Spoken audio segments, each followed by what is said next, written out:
Please subscribe and press the bell icon to get latest updates of নির্ঝরের স্বপ্ন। আপনারা শুনছেন কাহানি।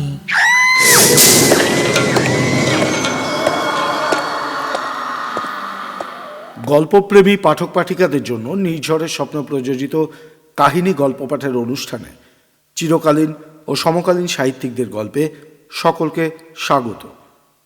আপনাদের গল্প ভালো লাগলে প্লিজ অনেক অনেক লাইক, শেয়ার আর কমেন্টস করুন।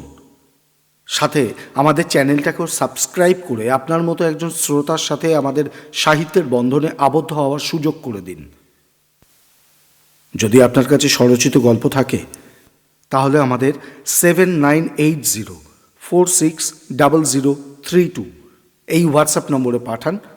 আমরা সেটা প্রকাশ করার সুযোগ পেয়ে আরেকটু সমৃদ্ধ হতে পারি।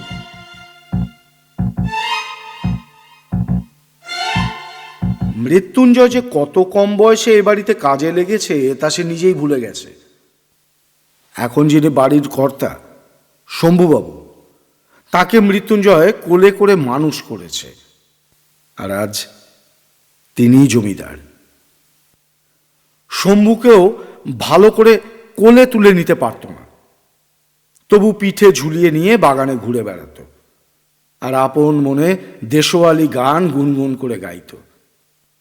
আর বাড়িতে মাসি পিসির দল আশঙ্কা একেবারে হা হা করে উঠত, চিৎকার করে বলতো, আরে ওরে মিতু, ওকে ফেলে দিবি তো, সর্বনাশ হয়ে যাবে রে, ওকে নামিয়ে দে, নামিয়ে দে, ওকে নামিয়ে দে। কিন্তু মৃত্যুঞ্জয়ের মনে এতটুকু ভয় ডর কিচ্ছু ছিল না। সে আপন মনে হাসত, গুনগুন করে গান গাইত আর পিঠে করে শম্ভুকে নিয়ে বাগানে বেড়াত। সবাই মৃত্যুঞ্জয়কে মিতু বলেই ডাকত। অত বড় দাঁত ভাঙা নাম ধরে আর কে ডাকবে, তাই মিতু নাম সবার মুখে মুখে ফিরত। সেই মিতুই ধীরে ধীরে বড় হলো, বুড়ো হলো, আর শম্ভু স্কুল কলেজের পড়া শেষ করে বাড়ির কর্তা হয়ে উঠল। বাড়ির বুড়ো কর্তারা, বাপ, খুড়ো, জ্যাঠা সবাই এপারের মামলা চুকিয়ে ওপারে চলে গেছে।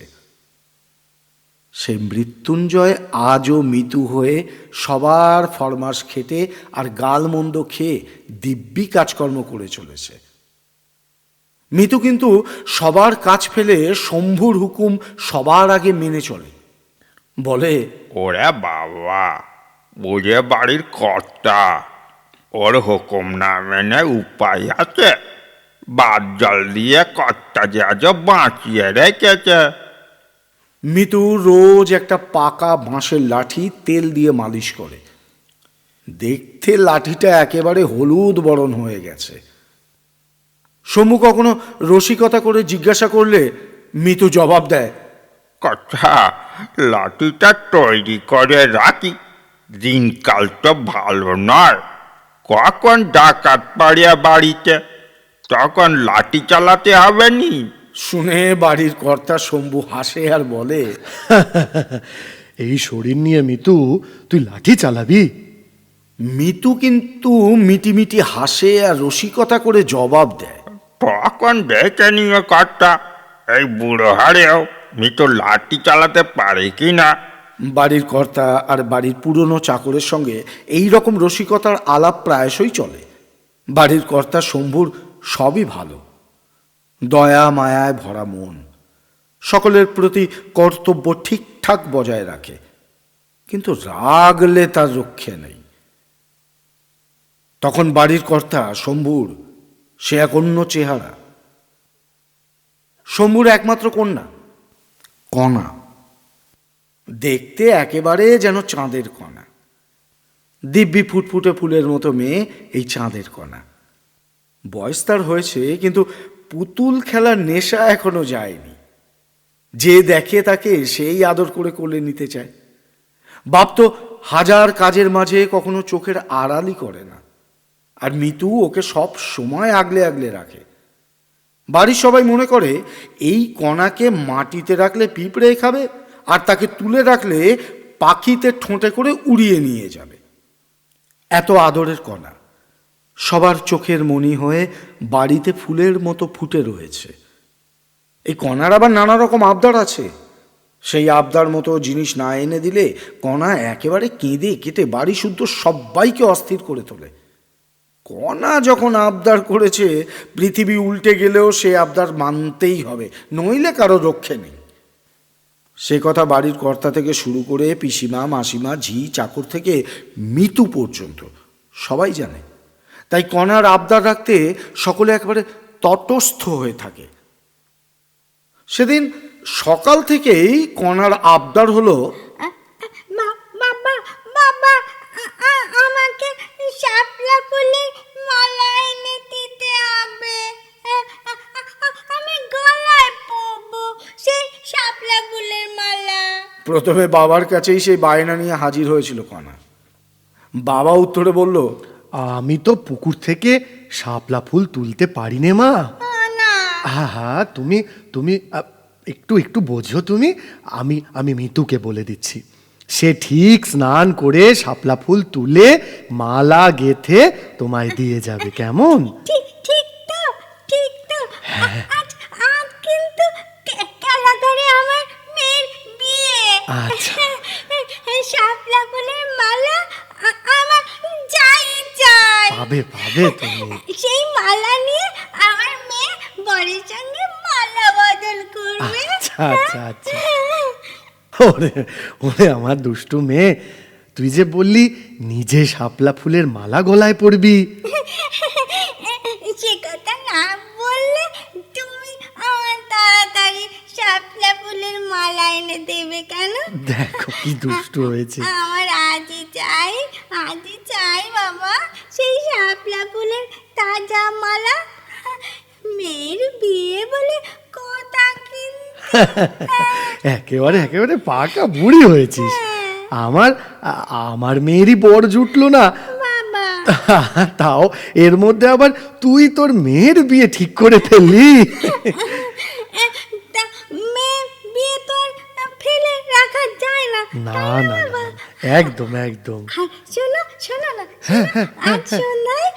আজ সন্ধ্যায় না শুভ লগ্ন আছে। আচ্ছা আচ্ছা। ওই পুরোহিত ঠাকুর বই দেখে বলে দিয়েছে। ওরে জানো তো? বাবা, আচ্ছা। আজকে শুভ লগ্ন আবার পেরিয়ে না যায়।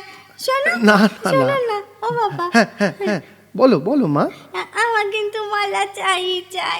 হ্যাঁ শোনো আমি একটা জরুরি কাজে একটু বাইরে বেরোচ্ছি মা, আর খুব ব্যস্ত। আমি কিন্তু মিতুকে বলে যাচ্ছি, একদম লগ্ন পেরোনোর আগেই সে একদম সময় মতো শাপলার মালা গেঁথে এনে তোমায় দিয়ে যাবে, ঠিক আছে? আচ্ছা বাড়ির কর্তা শম্ভু কণার আবদারের কথা মিতুকে ভালো করে বুঝিয়ে দিয়ে তাড়াতাড়ি বাড়ি থেকে বেরিয়ে পড়ল। আজ তার একটা জরুরি মামলা আছে, কোর্ট থেকে বেরিয়ে আর এক কাজে ছুটতে হবে। সেখানে ব্যবসা বাণিজ্যের জরুরি আলোচনা আছে। বাড়ির কর্তা শম্ভুর মরবারও একটু ফুরসত নেই আজ। কারোর সঙ্গে দুদণ্ড দাঁড়িয়ে একটুখানি কথা বলবার সময় পর্যন্ত তার নেই। তবু বাড়ির কর্তা যখন দুগ্গা দুগ্গা বলে ছাতা নিয়ে গনগনে রোদ্দুরে বেরিয়ে গেল, তখন আদরের মেয়ে কণা পেছন থেকে ডেকে বলে উঠল, বাবা আজ তাড়াতাড়ি কিন্তু বাড়ি ফিরে এসো বাবা। গোধূলি লগ্নে না আমার মেয়ের বিয়ে হবে কিন্তু। তারপর বরযাত্রী আর এই যারা অতিথি আসবে তাদের খাওয়া দাওয়া। তুমি বাড়ির কর্তা কিন্তু তোমার এই বিয়ের ব্যাপারে সব দাঁড়িয়ে থেকে কাজ করতে হবে, বুঝেছো? তুমি তাড়াতাড়ি আসবে বাবা। বাড়ির কর্তা শম্ভু মেয়ের কথা শুনতে শুনতে আর পান চিবোতে চিবোতে শুধু মাথা নেড়ে সম্মতি জানালো। এদিকে সারা দিন ধরে এই শান্ত বাড়িতে আজ অনেক কোলাহল, কাজকর্মে অনেক ওলটপালট। হলোই বা ছোট্ট কণার পুতুল মেয়ের বিয়ে, কিন্তু মেয়ের বিয়ে তো বটে। কণার ছোট ছোট বন্ধুরা পাড়া ঝেঁটিয়ে এসেছে। তারা সবাই মিলে কণার খেলার ঘর নতুন করে সাজিয়ে ফেলল। কোথায় যজ্ঞী বাড়ির রান্না হবে, হেসেলে গনগন করে আগুন জ্বলছে। ইঁয়োর দল বঁটি পেটে কুটনো কুটছে। বরযাত্রী দল কোথায় এসে বসবে তার আয়োজন চলছে। ছোট্ট রং বেরঙের চাঁদোয়া খাটানো হয়েছে। কলা পাতা কেটে এনেছে ঝি চাকরের দল। ছোট্ট রং করা পালকি সাজানো রয়েছে গাছের তলায়। এই পালকিতে চেপে বর আসবে। পাড়ার খুদে ছেলেরা আশাশোটা আর মশাল সাজিয়ে বসে আছে। ওরা মিছিল করে বরের পালকি আর বরযাত্রীদের নিয়ে আসবে। মেয়েদের দল মহা উৎসাহে নানা বাগান খুঁজে নানা রঙের ফুল জোগাড় করে এনেছে। কিন্তু কোথায় সেই শাপলা ফুলের ফরমাইশি মালা? সারাদিন ধরে অন্যরকম মালা তৈরি হচ্ছে, ফুলের তোড়া সাজানো হচ্ছে, কিন্তু কোথায় গেল মিতুদা? সারাদিন ধরে তার টিকিটি দেখবার জো নেই। বিকেলে ভাবলো বুঝি পুকুরে গিয়ে শাপলা ফুল তুলে নিয়ে আসে। কণা তো কেবলই ঘর আর বাইর করতে লাগলো। ক্রমাগত লোক ছুটল মিতুর সন্ধানে। ছেলে মেয়ের দল পর্যন্ত খুঁজে খুঁজে হয়রান। ধীরে ধীরে সন্ধ্যার আঁধার ঘনিয়ে এলো। ছেলের দল মশাল জ্বালতে না পেরে মন মরা হয়ে বসে রইল। বাজনদারেরা তাদের ঢাক ঢোল বাঁশি নিয়ে তৈরি, তাদের মুখ একেবারে আমশির মতো শুকিয়ে গেছে। পালকি বেহারার দল, যারা বরকে মিছিল করে নিয়ে আসবে, বসে থাকতে থাকতে সবাইকার ঘুম পেয়ে গেল। কিন্তু কণার সেই ধনুক ভাঙা পণ। শাপলার মালা না হলে কোনে কি করে বরের গলায় মালা পরিয়ে দেবে? বরই বা কিভাবে মালা বদল করবে? আধারে ঝিঝির ডাক শোনা যাচ্ছে। দূর বনে শিয়াল দলের হুক্কা হুয়া শোনা যেতে লাগলো। একটা কাল পেঁচা চ্যাঁ চ্যাঁ শব্দ করে বাড়ির উপর দিয়ে তার অশুভ ছায়া ফেলে উড়ে চলে গেল। যারা বিয়ে বাড়ির যজ্ঞী ব্যাপারে এগিয়ে এসেছিল, সবাই উনুন জ্বালবে কি জ্বালবে না বুঝতে না পেরে বোকার মতো মাথায় হাত দিয়ে বসে রইল। ইতিমধ্যেই পুরোহিত ঠাকুর এসে পড়েছেন। ব্যস্ত হয়ে তিনি বললেন, লগ্ন যে বয়ে যাচ্ছে, এরপর কি আর এই মেয়ের বিয়ে হবে? ওদিকে বরের বাড়ি থেকে খবর এলো তারা সবাই সেজে গুজে বসে আছে। বরের সাজানো পালকি আর মশাল চিরা না গেলে ওরা রওনা হতে পারছে না।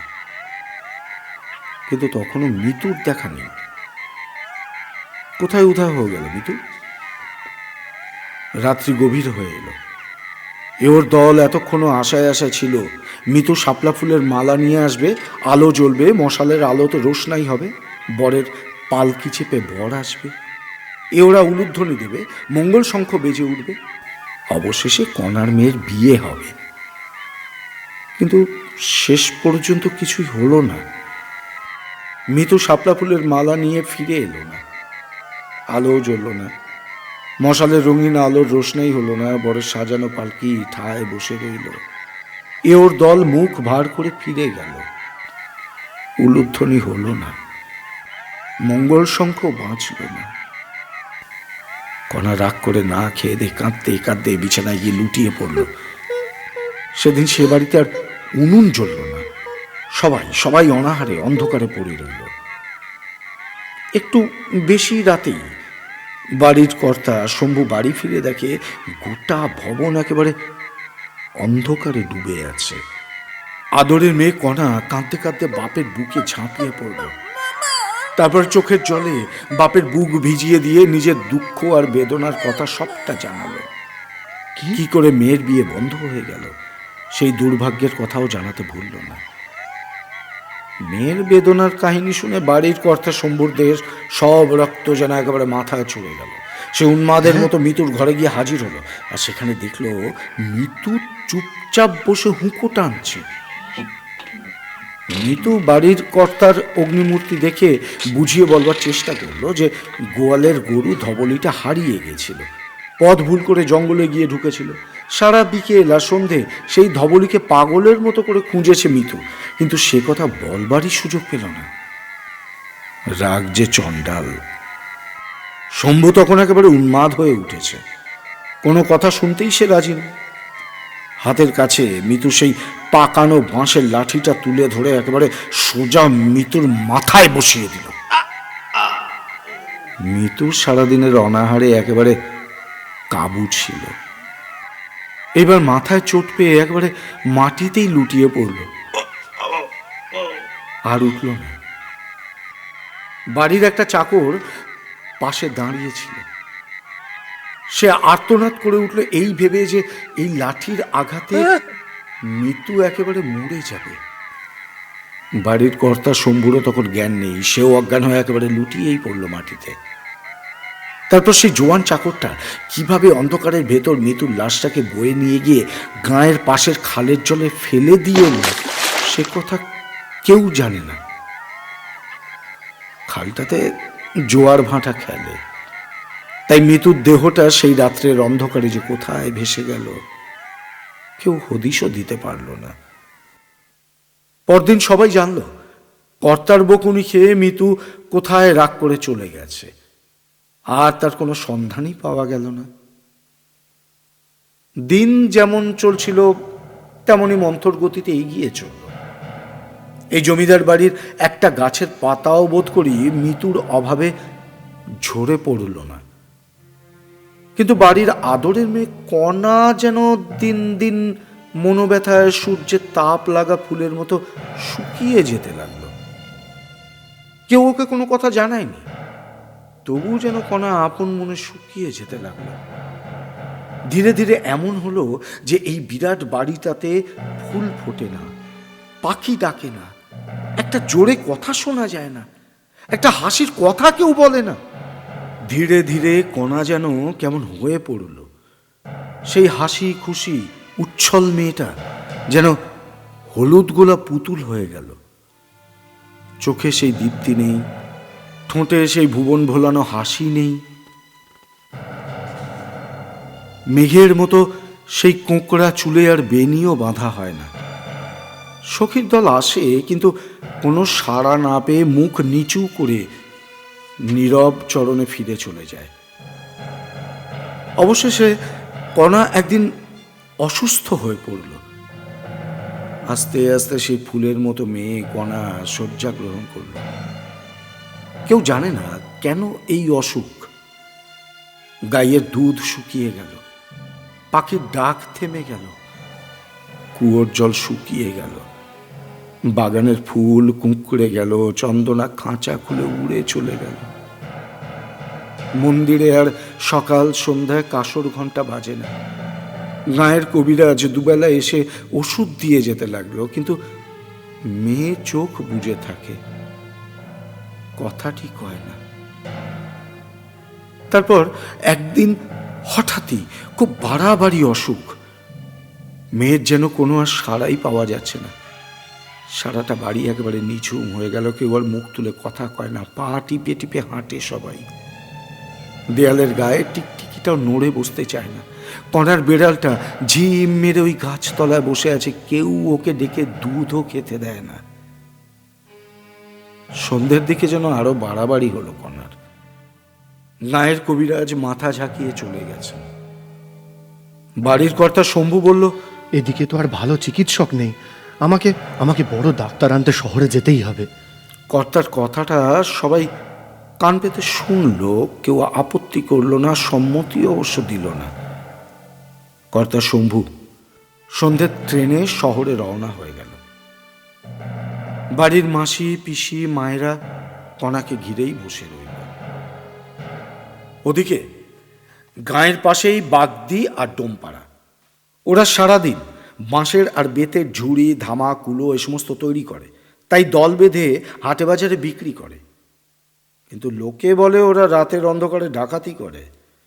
বাগদিদের মোড়ল, ডাকাতের সর্দার।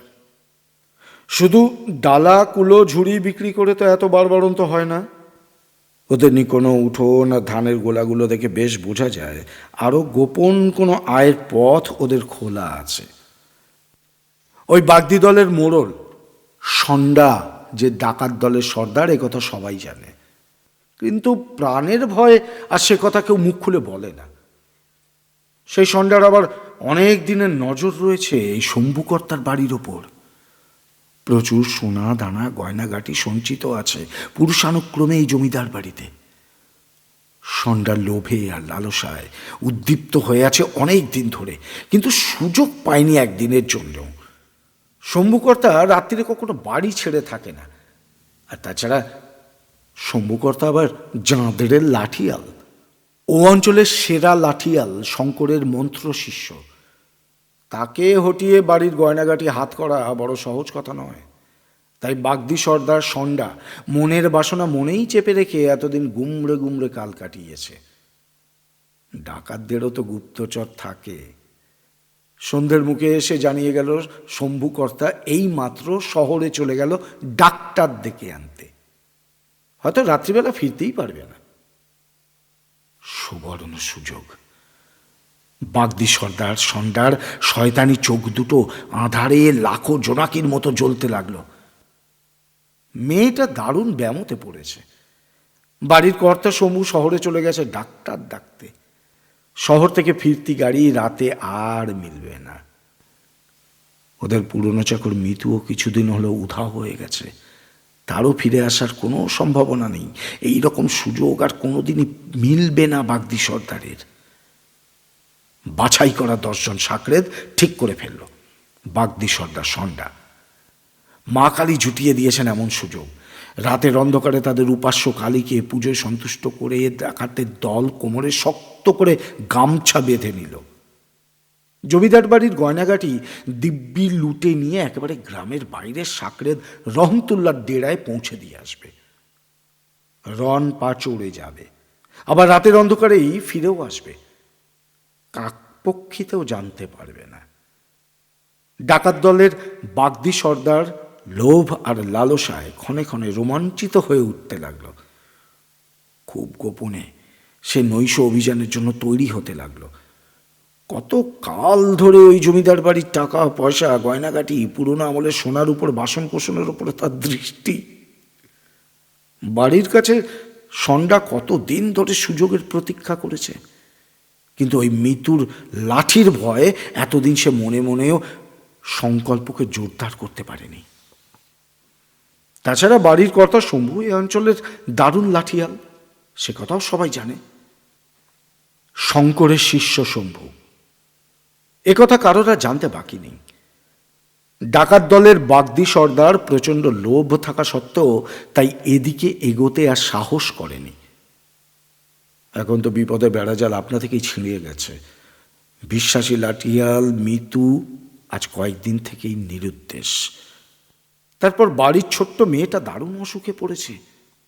এখন তখন তার অবস্থা। তাই নিরুপায় হয়েই বাড়ির কর্তা শহরে ছুটেছে ডাক্তার ডেকে আনতে। আজ আবার সে ডাক্তার সঙ্গে নিয়ে কিছুতেই আসতে পারবে না। রাত্রির কোনো ট্রেনই নেই। ডাকাত দলের গুপ্তচর সর্দারের কানে কানে এসে জানিয়ে গেছে বাড়িতে আজ বেটা ছেলে কেউ রইল না। 2-4 জন যারা ছিল আগের দিন কোন এক বিয়ে উপলক্ষে তারা অন্য শহরে চলে গেছে। আজ আবার অমাবস্যা পড়েছে। অমাবস্যা রাত্রেই ডাকাত দলের পুণ্য লগ্ন পড়ে। সন্ডা সর্দার খুব গোপনে মা কালীর পুজোর আয়োজন করল। সাকরেদদের সাবধান করে দিল মা কালীর পুজোতে আজ অমাবস্যা রাত্রে ঢাক যেন না বাজে। তাহলে আশেপাশের মানুষ সন্দেহ করতে পারে বাগদিদের বাড়ি এত রাত্রিরে ঢাক কেন বাজছে। নিশ্চয়ই ওরা ডাকাতি করবার কোনো ফন্দি এঁটেছে। গোপনে ডাকাতদের পুরোহিতকে ডেকে আনা হলো। সর্দারের সাবধানতা, খুব আস্তে আস্তে মন্ত্র উচ্চারণ করতে হবে। শঙ্খ বাজবে না, ঘণ্টা বাজবে না, ঢাকের শব্দ একেবারে শোনা যাবে না। কিন্তু সর্দার বলির নির্দেশ দিয়েছে। অনেকগুলো ছাক শিশুর বলিদান নির্বিঘ্নে সমাধা হলো। ক্রমে রাত্রি আরো গভীর হলো। বাগদি ডাকাতের দল প্রসাদী মাংস ভাত খেয়ে অনেকখানি করে কারণ বাড়ি পান করল। এখন তাদের শরীরে অসুরের অসীম শক্তি। এখন তারা বড় বড় গাছ উল্টে ফেলে দিতে পারে। সন্ধ্যা সর্দার সবাইকার কপালে মা কালী সিঁদুরের ফোঁটা পরিয়ে দিল, গলায় দুলিয়ে দিল আশীর্বাদী জবা ফুলের মালা। সর্দার আবার সকলকে সাবধান করে দিল, সবাইকার মশাল জ্বালতে হবে না, একজন মশালচি থাকবে, সে সকলকে পথ দেখিয়ে নিয়ে যাবে। কাছেই বাড়ি, তাই বেশি আলো জ্বালানো নয়। গায়ের আর আশেপাশের মানুষ সন্দেহ করতে পারে। রাত আরো গভীর হলো। অমাবস্যার সেই আঁধারি রাতে মাত্র একটি মশালচি সঙ্গে করে বাগদি সর্দার সন্ডা তার সাকরেদদের নিয়ে পা টিপে টিপে সেই নির্জন জমিদার বাড়ির দিকে এগিয়ে চলল। চুপচাপ কাজ হাসিল করতে হবে, কোনো মানুষ খুন করা যাবে না, অথচ জমিদার বাড়ির সমস্ত ধন রত্ন হাত করতে হবে। এগিয়ে চলেছে সন্ডা সর্দার, পিছনে তার সাকরেদ। খানিকটা পথ পল্লী অঞ্চলের জঙ্গলে ভরা। সেই ঝোপ জঙ্গলে জোনাকির দল ক্রমাগত যেন আগুনের হরিল্লুট ছড়িয়ে যাচ্ছে। আরো কিছু দূর চলবার পর সেই জমিদার বাড়ির নিঝুম ফটক যেন ভয়ে ভয়ে দাঁড়িয়ে আছে। আজ সন্ধ্যা নিশ্চিন্ত, সামনে তাকে পথ আটকাবার আজ কেউ দাঁড়িয়ে নেই। নীরবে ঢুকবে আর লুটপাট করে বস্তাবন্দি টাকা কড়ি গয়নাগাটি নিয়ে তক্ষুনি ফিরে আসবে। আরো কয়েকটা পা সামনে এগিয়ে গেল দলটা, কিন্তু হঠাৎ চোখের সামনে একই দৃশ্য, সেই নিরুদ্দেশ মিতু। তার সেই অনেক দিনকার পাকা বাঁশের লাঠিটা বাগিয়ে ধরে ফটকের সামনে দাঁড়িয়ে আছে। এত আঁধার তবু তাকে পরিষ্কার দেখা যাচ্ছে। অমাবস্যার অন্ধকারে মিতুর চোখ দুটো যেন সুন্দরবনের বাঘের মতো জ্বলছে। এটা কি করে সম্ভব? কিন্তু সন্ধ্যা সর্দার তাতে দমবে না। সেই হুঙ্কার দিয়ে বলল, আমরা সবাই মিলে ওই মেয়েটিকে ঠান্ডা করবো। ও একা রয়েছে, আমাদের ভয়টা কিসের? হ্যাঁ সর্দার, চলো। ডাকাতের দল সর্দারের কথায় উৎসাহিত হয়ে লাঠি বাগিয়ে নিয়ে মিতুকে আক্রমণ করবার জন্য এগিয়ে গেল। কিন্তু কি আজব কাণ্ড! সবাই দেখলো তাদের দুপাশে দুটো করে মিতু লাঠি বাগিয়ে ধরে তাদের মাথায় মারবার জন্য এগিয়ে আসছে। তারা কি আগা গোড়া বিভীষিকা দেখছে? একজন করে ডাকাত দুটো করে মিতুকে রুখবে কি করে? কি কাণ্ড! ডাইনে তাকায়, বাঁয়ে তাকায়, আর চোখ কষলে সেই আতঙ্কের দৃশ্য দেখে। মিতু কিন্তু বিপুল বিক্রমে ডাকাত দলের লোকেদের সেই লাঠি নিয়ে আক্রমণ করলো। দুদিক থেকে একই সঙ্গে যদি প্রত্যেককে দুটো মিতু আক্রমণ করে, তবে ডাকাতেরা রুখবে কি করে? একেবারে দিশেহারা হয়ে পড়লো বেচারা। তারই মধ্যে ওরা ক্রমাগত লাঠি চালাতে লাগলো। মিতুর হাতের অব্যর্থ পাকা বাঁশের লাঠি ডাকাতদের মাথায় গিয়ে আঘাত করতে লাগলো। সঙ্গে সঙ্গে ফিনকি দিয়ে ওদের মাথা থেকে রক্ত ছুটতে লাগলো। কিন্তু ওদের লাঠি মিতুকে বিন্দু মাত্র স্পর্শ করতে পারল না। ডাকাতদের লাঠি মিতু দেহের ভেতর দিয়ে যেন জল কেটে বেরিয়ে গেল। তাতে কিন্তু মিতু এতটুকু কাবু হলো না, কিংবা পিছু হটলো না। ডাকাতরা সবাই মিলে এবার একযোগে আক্রমণ করে মিতুকে ঘিরে ফেলল। ফলে চারিদিকে মিতুর লাঠির গায়ে একেবারে রক্তগঙ্গা বয়ে গেল। কিন্তু মিতুকে কেউ স্পর্শ করতে পারল না। একবার সর্দার ভাবলো, বেশি মদ খেয়ে কি ওদের চোখে ঘোর লেগেছে, তাই কি ওরা দুটো করে মৃত্যু দেখতে পাচ্ছে? কিন্তু তার মাথা ফাটাতে পারছে না কেন?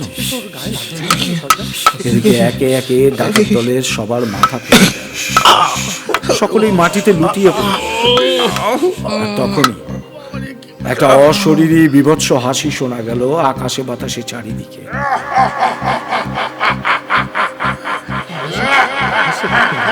কিন্তু সবাইকার চোখের আড়ালে মিতু আবার ফিরে এলো কখন?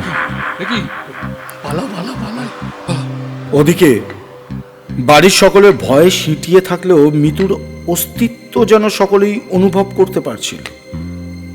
বাড়ির চারপাশ ঘিরে কে যেন লাঠি ঠক ঠক করে পাহারা দিচ্ছে। সকলেই বুঝলো এ তাদের চেনা শব্দ। মিতুই এইভাবে পাহারা দিত। ভোর হতেই সবাই মিতুর খোঁজ করতে লাগলো, কিন্তু কোথায় মিতু? বাড়ির সবাই জানে মিতু রাগ করে চলে গিয়েছিল। ফিরে যদি এলো তো গেল কোথায়? কিন্তু সকলেরই মনে হচ্ছে মিতু আশেপাশেই আছে, কিন্তু দেখা দিচ্ছে না। আরেকটু সকাল হতেই বাড়ির কর্তা শম্ভুবাবু ডাক্তার নিয়ে ফিরলেন। গ্রামের রাস্তাতেই তিনি খবর পেয়েছিলেন ডাকাতির কথা এবং মিতুর প্রবল লাঠি চালনার দক্ষতায় ডাকাত দলের পরাজয়ের কথা। ভ্রু ঈষৎ কুঞ্চিত হলেও এখন শম্ভুর এসব ভাবার কোনো সময় নেই। মেয়েকে আগে বাঁচাতে হবে, ডাক্তার যা বলবেন তাই করতে হবে। ঘরে ঢুকে ডাক্তারবাবু কণাকে পরীক্ষা করে বললেন, শম্ভুবাবু, আপনি যতটা মারাত্মক বলেছিলেন ততটা কিন্তু নয়। ও সুস্থ হয়েই উঠছে। গায়ে জ্বর তো তেমন নেই বললেই চলে, তবে একটু দুর্বলতা আছে। তাও 2-1 দিনের মধ্যে সেটা কেটে যাবে। চিন্তা করবেন না, আমি ওষুধ লিখে যাচ্ছি, ও ঠিক হয়ে যাবে। আচ্ছা ডাক্তারবাবু, আপনি আশ্বস্ত করলেন। কিছু নিশ্চিন্ত হলেন শম্ভু। ডাক্তারবাবুর বিশ্রামের ব্যবস্থা অতিথি ঘরে করে দিলেন। আবার তার মাথায় মিতুর কথা ঘুরপাক খেতে শুরু করলো। ঘুরপাক খেতে লাগলো মেয়ের হঠাৎই সুস্থতার দিকে এগিয়ে যাওয়ার কথাও। এমন সময় বাড়ির ভিতর থেকে খবর এলো মেয়ে কণা তাকে ডাকছে। তিনি দ্রুত পায়ে মেয়ের ঘরে পৌঁছলেন। বাবাকে দেখে মেয়ে বহুদিন বাদে বিছানায় উঠে বসল, আর তারপর বাবার গলা জড়িয়ে ধরে বলল, বাবা জানো জানো ভালো লাগছে মা, তোর এখন ভালো লাগছে? ভালো লাগছে। জানো বাবা, বল। মিতু দাদা না ফিরে এসেছে। হ্যাঁ, ফিরে এসেছে। আমাকে আদর আদর করে গেছে তো। আচ্ছা। বলেছে আমি ভালো হয়ে যাব। বাবা, আচ্ছা। তুমি ভালো হয়ে হ্যাঁ মা, তুমি ভালো হয়ে যাবে মা। মেয়ের কথা শুনতে শুনতে শম্ভু মেয়ের মাথায় হাত বুলিয়ে দিল। চোখের জল লুকিয়ে বাইরে চলে এলো। উঠোনের মাঝখানে গিয়ে খানিকক্ষণ চোখ বন্ধ করে রাখল, আর তারপর হাত জোর করে মনে মনে বলল, মিতু, তুই আমার ক্ষমা করিস, আমাকে ক্ষমা করিস। তুই আর কোথাও যাস না রে মিতু, কোথাও যাস না, এখানেই থেকে যা মিতু, থেকে যা।